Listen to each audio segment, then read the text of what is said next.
ongoing thing.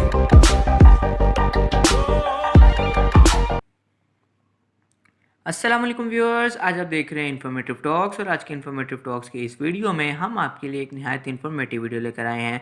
आज हम बात करेंगे उस कन्फ्यूजन के बारे में जो कि हर बंदे के गाड़ी लेने से पहले दिमाग में मौजूद होती है, या फिर आप भी इस कन्फ्यूजन से दो चार हुए होंगे।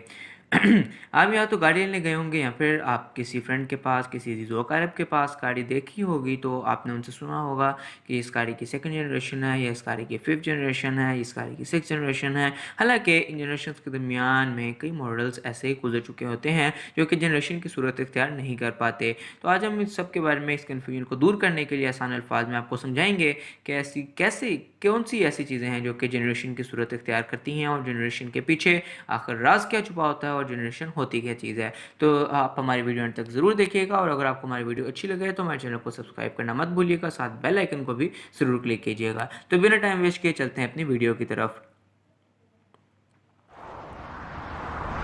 तो जनरेशन सबसे पहले बेसिकली एक वो लाइफ साइकिल है एक कार के स्पेसिफिक मॉडल के लिए, जब तक कि वो रनिंग के यूज़ में इंडस्ट्री में काम आता है। लेकिन अगर आसान अल्फाज में हम बात करें तो जनरेशन के पीछे राज ये छुपा होता है कि मॉडल जब चेंज होता है तो कुछ लोग कहते हैं generation is equal to model. वो कोड बिल्कुल फेल है, क्योंकि अगर आप एक गाड़ी के देखें तो उसकी फेस लिफ्ट में, उसके अपलिफ्ट में, बैक लिफ्ट में अगर थोड़ी सी हेडलाइट्स वगैरह या बहुत ही माइनॉरिटीज़ में चेंजेस की जाएँ तो वो एक उसका नया मॉडल तो इख्तियार कर जाता है, मगर जनरेशन की सूरत इख्तियार नहीं कर पाता। क्योंकि जनरेशन एक पूरे इन्वायरमेंटल फैक्ट्स के ऊपर, एक सोशलिज्म के फैक्ट्स के ऊपर, पीपल और आवाम के डिमांड के फैक्ट्स के ऊपर बनाई गई ऐसी मेजर चेंजिंग होती है जो कि उस गाड़ी के स्पेसिफिक मॉडल की पूरी लाइफ साइकिल को बदल देती है। आपने अक्सर देखा होगा कि आपके गाड़ी में कोई ऐसी चीज़ें नई जनरेशन में आ रही हैं जो कि अगर आप पिछले जनरेशन यूज़ करें तो उनमें मौजूद नहीं होंगी।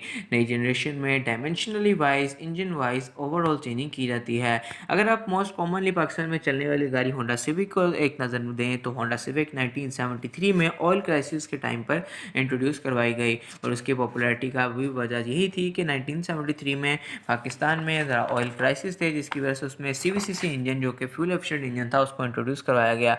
लेकिन 1980s में जाके उसकी जब सेकेंड जनरेशन इंट्रोड्यूस करवाई गई तो उससे पहले 1975 में वो एक नया मॉडल चेंज कर चुकी थी, लेकिन वो जनरेशन की सूरत ना इख्तियार कर सकी। क्योंकि उसमें बहुत ही ज़्यादा माइनर चेंजिंग की गई थी। 1980s में सेकेंड जनरेशन उसकी लीन बीन स्वर्ल के साथ इंट्रोड्यूस करवाई गई। ये चीज़ क्या थी? ये इंजन के अंदर एक वो फैसिलिटी थी, एक वो छूट थी, एक इंजन के लिए एक नया फीचर था, या इंजन के लिए ये एक लिमिट थी जिसके अंदर रहते हुए इंजन की वो फ्यूल एफिशिएंसी बढ़ा दी गई थी। ये मोस्ट फ्यूल एफिशिएंट कार होने के तौर पर ही ज़्यादा उस टाइम भी पॉपुलर हुई, और आहिस्ता आहिस्ता अपनी पॉपुलैरिटी बढ़ाती चली गई। इसी तरह इसके बीच में बहुत सी चेंजिंग आई, बहुत से मॉडल्स आए, लेकिन जनरेशन की सूरत सिर्फ बहुत ही कम मॉडल इख्तियार कर सके जो कि बिल्कुल ही प्रॉपर मेजर चेंजिंग के सूरत इख्तियार कर सके। लाइक 7 जनरेशन देख लें तो उसमें सस्पेंशन में आपको डबल विशबोन सस्पेंशन और इंजन में आपको D सीरीज़ इंजन दिया गया, जिसके बदौलत वो 7 जनरेशन इख्तियार कर गया। वरना 6 जनरेशन से सेकंड जनरेशन में शेप के अलावा मेजर बहुत से चेंजेस थे, और 6 जनरेशन और 7 जनरेशन के दरमियान मॉडल के शेप में फेसलिफ्ट भी किए गए, मगर वो जनरेशन की सूरत ना इख्तियार कर पाए। लेकिन जनरेशन आखिर चेंज की क्यों जाती है? आवाम की पब्लिक डिमांड के अकॉर्डिंग जनरेशन चेंज की जाती है बेसिकली। लेकिन अगर आपकी गाड़ी में मैकेनिकली या टेक्निकली कोई फॉल्ट आ जाए तब भी जनरेशन की जाती है। जनरेशन को इम्पोर्टेंस इसलिए दी जाती है क्योंकि बाज़ औक़ात लोगों का ये मशवरा होता है कि फर्स्ट जनरेशन गाड़ी की कभी बाय नहीं करनी चाहिए, क्योंकि उसमें जो मैकेनिकली टेक्निकली फॉल्ट्स होते हैं वो ड्राइव में आने के बाद सामने आते हैं, जो कि कंपनी अपनी सेकेंड जनरेशन में कवर कर देती हैं। इसलिए कभी किसी गाड़ी का अंदाज़ा उसकी फर्स्ट जनरेशन से भी नहीं लगाना चाहिए अगर उसकी सेकंड जनरेशन मार्केट में मौजूद हो, क्योंकि फर्स्ट जनरेशन और सेकंड जनरेशन में प्रॉपर्ली एक कंपनी की चेंजिंग मौजूद होती है। इसके साथ साथ आपने अक्सर ये कन्फ्यूजन भी होगी कि जो जनरेशन आप इस वक्त पाकिस्तान में देख रहे हैं वो तो मॉडल काफ़ी देर पहले भी पाकिस्तान में कुछ लोगों के पास आपने देखा होगा।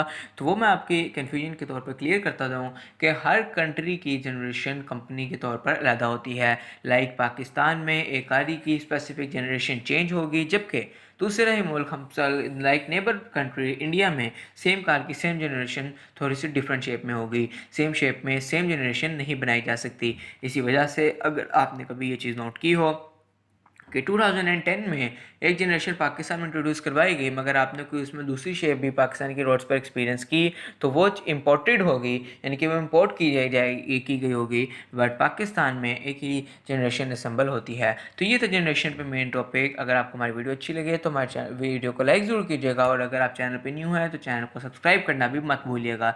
अपना ख्याल रखिएगा viewers, stay tuned with informative talks. अल्लाह हाफिज़।